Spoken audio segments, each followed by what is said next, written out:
Good evening, Belize, and welcome to XTV's news broadcast for Friday, January 3rd, 2025.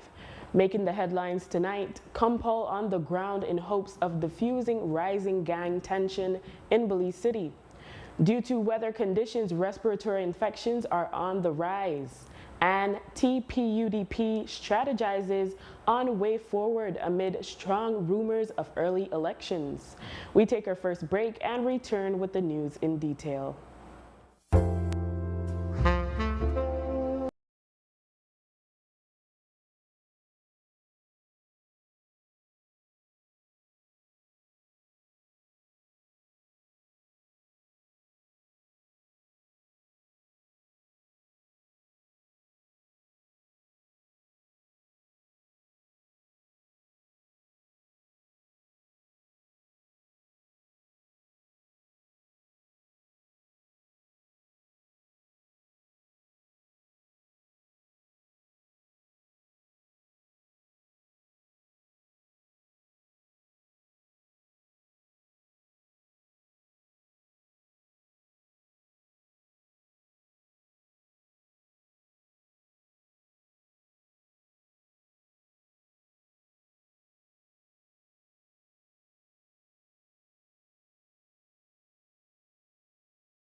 Welcome back with your news. I am Drea Espinosa. Today, members of the Belize Police Department, including Commissioner Chester Williams, visited the BLC area in Lake Independence, Belize City, to ease tensions raised over a New Year's incident. Williams spoke of the issue and said the police are ready to work with the community and the relevant stakeholders. Williams also addressed the observation raised that he tends to sing his own praises. Basically, I'm here because we do have some rising tensions in the area within the BLC. And so I am here along with Mr. Gamboa to see what we can do to try and diffuse the issue before it goes any further. Have you gotten any useful information so far? Of course, yes, we're getting good insight in terms of what actually transpired New Year's morning. And the information that we're getting, we will use that to see how best we can stem the issue before it escalates any further. The police department is going to continue work with LIU to see how best we can provide a way out to those persons who wish to become law-abiding and useful member of our society. So this is a part of what we want to do to ensure that we provide that avenue for people to be able to make that change that they want to make. In every interview I've given where the issue of success and reduction in crime is concerned, I have never taken the praise alone. I've always said that it is a combination of different factors, and I've always put LIU at the center of it because we do recognize and appreciate the work that LIU does on a daily basis. It do contributes to our effectiveness. We cannot discount people who are playing an integral role in terms of what we do. And so LIU is a part of what we do. But apart from that, we have other factors that we must also give consideration to. There has been an increase in hospitalizations across the country due to respiratory infections. Internist Dr. Marvin Manzanero explained that due to the weather conditions, an increase in respiratory infections was expected. He also cautioned patients to be careful with self-medication and advised when a sick individual is to seek medical attention. We are going to be having a higher number of influenza-like cases. I don't know that we are doing routine screening to see what virus is really circulating. You can have many influenza viruses. Some patients are showing up with the classic signs and symptoms of COVID. I know some patients have lost their sense of taste and smell. But I think what we are seeing, or what I'm seeing, some patients have had to be hospitalized because of pneumonias, bacterial, which came as a result after the viral infection. But I think what is important is patients are having this persistent cough that has lingered for days or weeks. That's the reason why people are coming to the outpatient department. Again, in terms of cough is a defense mechanism. I know we normally want to take cough from the get-go, cough medication from the get-go, but we have to allow it to go through its process of reason why you have cough. But persistent cough, things that last for 7-10 days, those should be checked to see if there's any other situation that might gotten complicated from an initial viral infection. But we are seeing cases, as expected. We are closer together. We are sneezing into each other's face in close spaces. The things we knew or were grilled 4 years ago, we have kind of let our guard down in that regard. And again, just like with the gastrointestinal infections, is the pediatric populations. We're seeing a lot of those. I don't see them. I don't see pediatric patients, but we are seeing older adults, diabetics, people who have high blood pressure, stroke survivors who are showing up and having to be hospitalized because of complicated upper respiratory tract infections. We asked Dr. Manza about symptoms like phlegm and that prolonged cough and recommendations for those who may be down with upper respiratory tract infections. No, usually phlegm can be one of the things we're going to monitor. So initially you might be having a transparent or clear phlegm. So we ask patients to monitor that. If it changes color to green, yellow, brown, that's one of the symptoms we might be on the lookout for. Of course, coupled with other situations, if you have breathing difficulty, if you have fever, general malaise beyond the usual 2 days when you expect that to have taken its course. If it's more viscous, I'm not so sure that that is a factor that you look for, because that might also have to do with a level of hydration that patients have. And patients may actually smile or laugh when I tell them that one of the best cough medications that you can use is actually water, because that kind of dilutes the phlegm that you have inside. So one of the best cough medications you can have is just actually drinking a lot of water. Okay, what about the coughing that extends for weeks in some cases? Like, how do people deal with that? I think any cough that is persistent after 5 or 7 days should be checked. I know we tend to do a lot of do home remedies or auto-medicate ourselves, but cough is a symptom of something else. If you have cough, there's something else. It's a symptom. It's not a disease. So any cough that is persistent needs to be checked. And when you say something else, could it be pneumonia? That's one? Yeah, and remember, pneumonia, you can have viral. A virus can give you pneumonia. I think the thing that we most fear most is a bacterial pneumonia, which is a bacteria in your lungs that warrants treatment. But you can also have to consider other situations. COVID in itself, we now know, can give you a chronic and persistent cough, but it needs to be checked. In political news, this week as we near the end of 2024, the Tracy Panton UDP, or TPUDP, as John Saldivar calls it, appear to be strategizing about the best way forward at a time when it is strongly rumored there will be early elections. Though the matter of the UDP's rightful leadership ended up in court, the one-day trial for the case has been set for March 31. By that time, many expect elections to have come and gone. Based on the observation that the parties already tried mediation and aborted it, it does not appear they will take up the advice of High Court Justice Tawanda Handura for them to resolve their differences that way.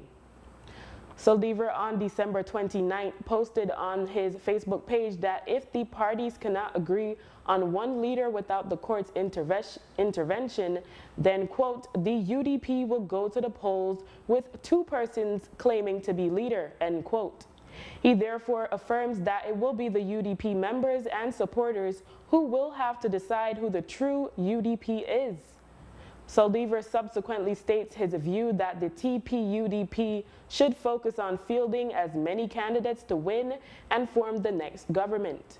Inevitably, he says, this will include fielding candidates against those from the Shine Barrow UPD, or SBUDP as he calls it. Saldivar states, quote, some believe that all must come to the table, including Shine, and find a way to reunite the party under Honorable Tracy Panton and give a united UDP a fighting chance to win the 2025 general elections. Anything else may not be good for the UDP, but chances are that the voting public like Tracy Panton more than likely Shine Barrow for Prime Minister. And at the very least, we may see Tracy emerge as the new leader of the opposition to rebuild the party and prepare for 2030, end quote. Later that same day, Panton herself echoed similar sentiments as to the way forward. The TPUDP gathered at the Cullett office of Honorable Patrick Faber this afternoon at 2, and at news time, their meeting was still ongoing. A police officer is being accused by her cousin of abusing her power. The complaint accuses the officer of trespassing into her home, threatening her and assaulting her. Earlier today, the Commissioner of Police, Chester Williams, was asked about the incident. Williams said that the cousin's version of events is not the entire story. We have to be extremely real and honest in terms of what we say to the public. When we give an account of something, we must give the full story.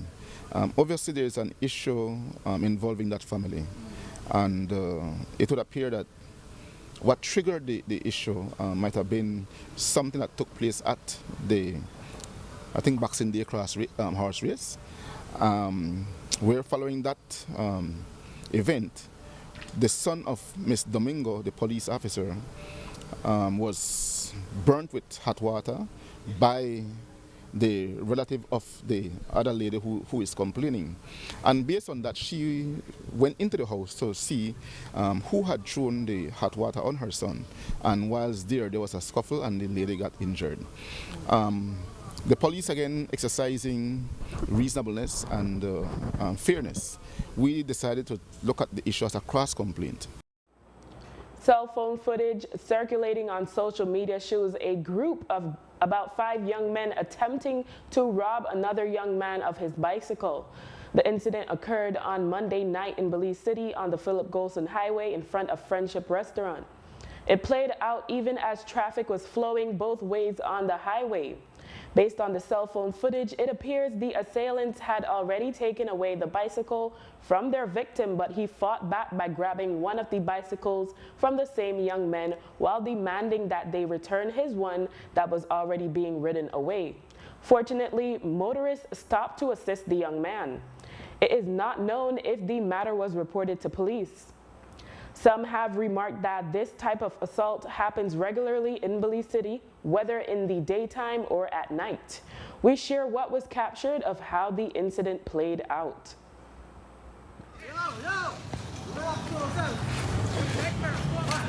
Yo!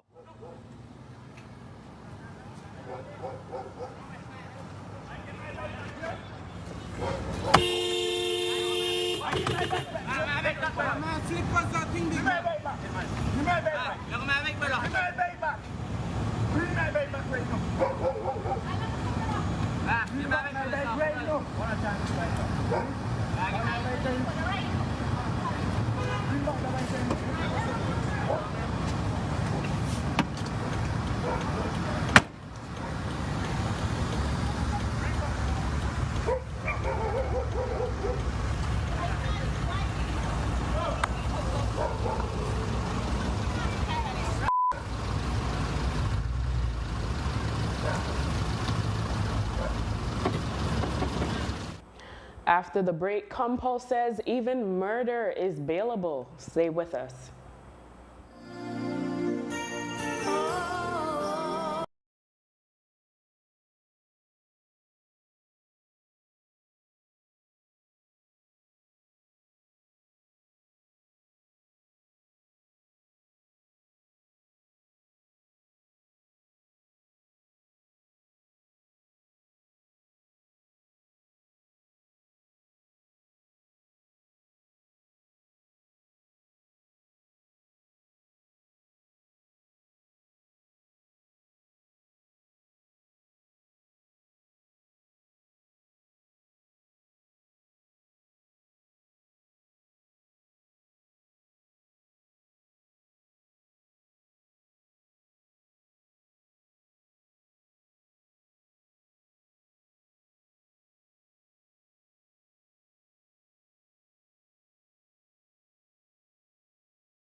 The practice in Belize has been that people accused of murder are not granted bail. However, the Commissioner of Police in a recent interview told us it's at the discretion of the judge. He was commenting on the great upset of people in Placencia over the fact that 34-year-old Dane Percival Neal, the son of a pastor and JP, who was accused of rape of a 13-year-old girl, is out on bail. It's a matter for the judiciary. I think that the Crime Control and Criminal Justice Act clearly outlines the different offences for which a person may not be able to be granted bail at first instance, which would be at the magistrate court level. And I do believe that rape of a minor is one of those instances. So the magistrate would not be able to grant bail for it, but the accused person can then apply to the Supreme Court for bail. And the Supreme Court, being the guardian of the Constitution, would then be able to consider that person for bail. If a matter of fact, even murder, while the court at first instance do not give bail for murder, if a person applies to the Supreme Court for bail for murder, the Supreme Court, the High Court is in a position where they can grant bail if they see fit, because the Constitution did not clearly stipulate that if you are charged for murder, you cannot get bail. Did not say that. So every crime is a bailable offense. It's just a matter for the court to determine if they're going to grant bail, and if they do, under what conditions they're going to grant those. As of January 1st, 2025, the Domestic Violence Unit is now known as the Gender-Based Violence Response and Investigative Unit. Today, the Commissioner of Police, Chester Williams, explained exactly what this means. Williams highlighted that going forward, the unit is expected to address more than simply domestic violence and said it is not a part of any, quote, gay agenda, end quote. Well, of course, we have had the domestic violence unit in place for quite a number of years now. And with the evolving of time, we saw the need to change the name from domestic violence to gender-based violence response and investigation unit. At the end of the day, we have to look beyond the domestic issue in terms of what happens in a home between a man, woman, and child, and see how we can encapsulate those other factors where gender violence is concerned. And so the unit is now going to be tasked with that responsibility of making sure that we can capture everybody. At the end of the day, as a police organization, we cannot discriminate. I know that there are some school of thought out there who are already spewing some of their own agenda, that this is being done with a view to accommodate the LGBTQ, whatever it may be. But at the end of the day, we have to understand that whether a person is straight, bisexual, heterosexual, or whatever, we as a department must represent them. We cannot tell people that because you're this, we cannot represent you. We are an organization that is created with the intent to make sure we protect everybody, regardless of your race, color, culture, creed, sexual orientation, as the case may be. So we are extremely proud of the move that we are making now to ensure that we have a progressive unit within our department to be able to address all forms of gender-based violence.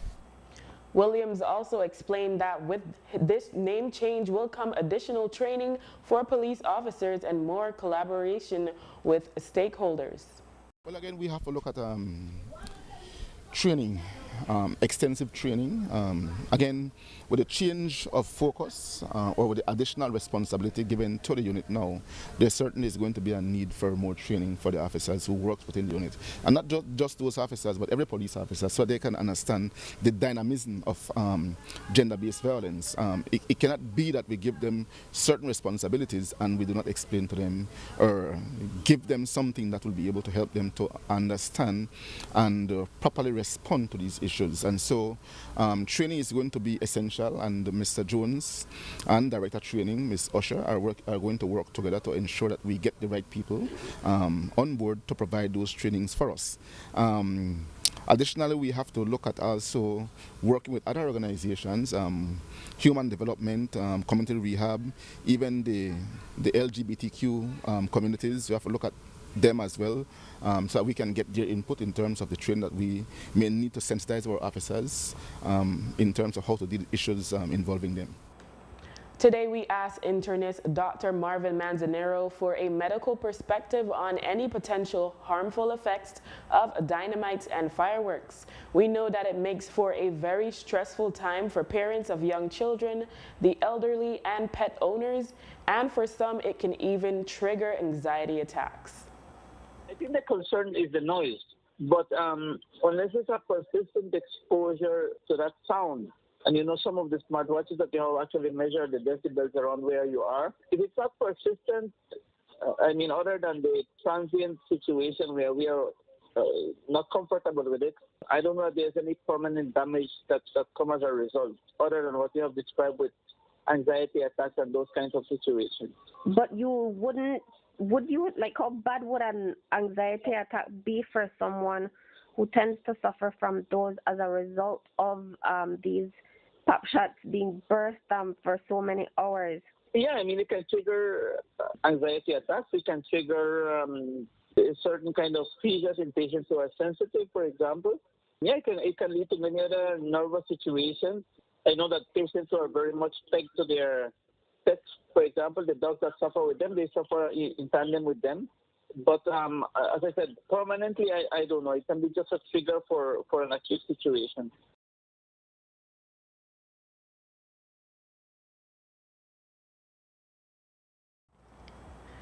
This week, Commissioner of Police Chester Williams becomes the longest-serving top cop in Belize. He's known for often being up front and center on the ground and for his love for being on the media and not shying away from the difficult questions. Over the years, it has been rumored he has political ambitions and that he wants to run for political office. Being a trained attorney, however, he also has other options. This week, he was asked if, having achieved a milestone, if he is thinking of exiting the department anytime soon. I certainly will not say I don't have a big plan, but at this time I'm still not sure in terms of what I will be doing.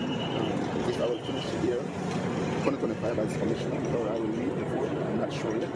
I will have to look at and weigh my options to see what is there for me. I'm still pretty young, and so it's something I have to look at and see what I will do.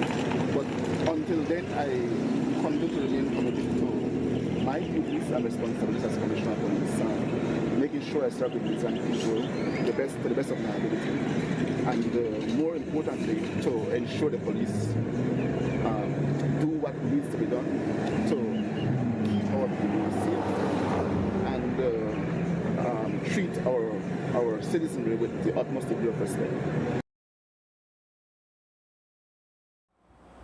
After the break, Belizean volleyball star signs with NCAA Division I University. Stay tuned. Marlon Castillo Quality Meats.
Belizean star volleyball player 19-year-old Kaya Gordon has signed with Clemson University in South Carolina, USA, after being offered a full scholarship. Gordon received the opportunity through her strong play on the volleyball court. She will be pursuing a bachelor's degree in civil engineering as well as being part of the school's NCAA Division I volleyball team. It is also the first time in roughly 25 years since a Belizean from home has received this opportunity to play a major team sport for a high-ranking NCAA program. Gordon, who started playing volleyball with St. Catherine Academy in Belize City, received a scholarship to play volleyball with Navarro College in Texas before getting this latest opportunity. BK Sports Group has helped her along the way and calls Gordon's latest accomplishment an inspiration to other Belizean youths, particularly girls. Indeed, the BK Sports Group has helped many young volleyball stars get scholarship offers from schools in the U.S. Other young Belizeans, including Francis Hawes, Thomas Garbett, Ethan Dawson, and Braden Richardson at Calumet College in Indiana. Ernest Broster Jr. is at Cornerstone University in Michigan, Kaylin Ingram at St. Thomas University in Florida, Preston Smith at Central State University in Ohio, Ryan Usher at Mount Mercy University in Iowa, and Hakan Godoy and Cameron Patillo at Benedict College in South Carolina. The Office of the Governor General, Her Excellency Dame Froya Salam, today announced that 5 Belizeans will be honored as part of the New Year's Honors List. As is customary, Belizeans from all walks of life are chosen to be recognized based on their achievements and service to the people of Belize. Based on the recommendations of the Governor General, His Majesty King Charles III has appointed the 5 Belizeans to receive the awards. Philippa Noreen Fairweather is to receive the Order of the British Empire for her contributions to community and public service. Additionally, 4 Belizeans are to receive the Member of the British Empire Award. Dr. Marcelino Avila is recognized for his contributions to public service, Gregoria Aragon for contributions to community service, Rudolph Bernard Coy for contributions to the tourism industry, and Lucilo Enriquez Alcocer for contributions to community service. And at this time, we'd like to make a correction to our Creme New Year's Day Cycling Classic story. We had reported from the news center that the additional prize for the male elite race of $1,000 was provided by Andrew Ordonez. However, that should have been Andrew Trumbach. U.S. artistic gymnast 27-year-old Simone Ariana Biles Owens has been named Sports Person of the Year by Sports Illustrated magazine. Biles' historic comeback performance at the 2024 Paris Olympics made her the ideal candidate for this honor. She has earned 11 Olympic medals and 30 World Championship medals and is currently the world's most decorated gymnast in history. Speaking on winning on the award, Biles said, quote, "Honestly, it is such a huge honor. I know some of the greats that have won it in prior years, so to just keep gymnastics on the map is really exciting. I know a lot of people love the sport of gymnastics during an Olympic year and have followed my career closely, but I was still very shocked," end quote. Biles, who married NFL player Jonathan Owens in April 2023 in Houston, has a Belizean passport and is a dual citizen of the U.S. and Belize. Her connection to Belize is through her adoptive mother, Nellie Biles, and she often visits Belize, particularly in the Keys.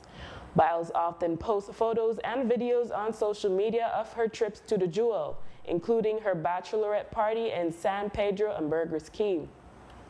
Sports Illustrated has annually presented the award since its inception in 1954. The magazine is U.S.-based but has awarded non-Americans in the past, though the vast majority of winners have been men from the U.S. The last time a woman won the award was in 2020 when 5 athletes were awarded, including 2 women, WNBA star Breanna Stewart of the US and tennis star Naomi Osaka of Japan. And the Institute of Archaeology, IA, and the National Institute of Culture and History, NICH, have advised the public that all water-related tour activities are currently suspended at the Actun, Tunichil, Muknal, ATM, and Nahach Chayan caves. The decision was made due to the elevated water levels near both caves due to heavy rains. All other archaeological reserves are open for visitations. The IA and NICH say they will continue to monitor weather conditions and water levels and provide updates as necessary. And with that, we have come to the end of our newscast. A repeat can be viewed on this station later tonight at 9 and again Monday at midday. Join us again Monday for another news broadcast. I am Drea Espinosa. Have a safe and enjoyable weekend.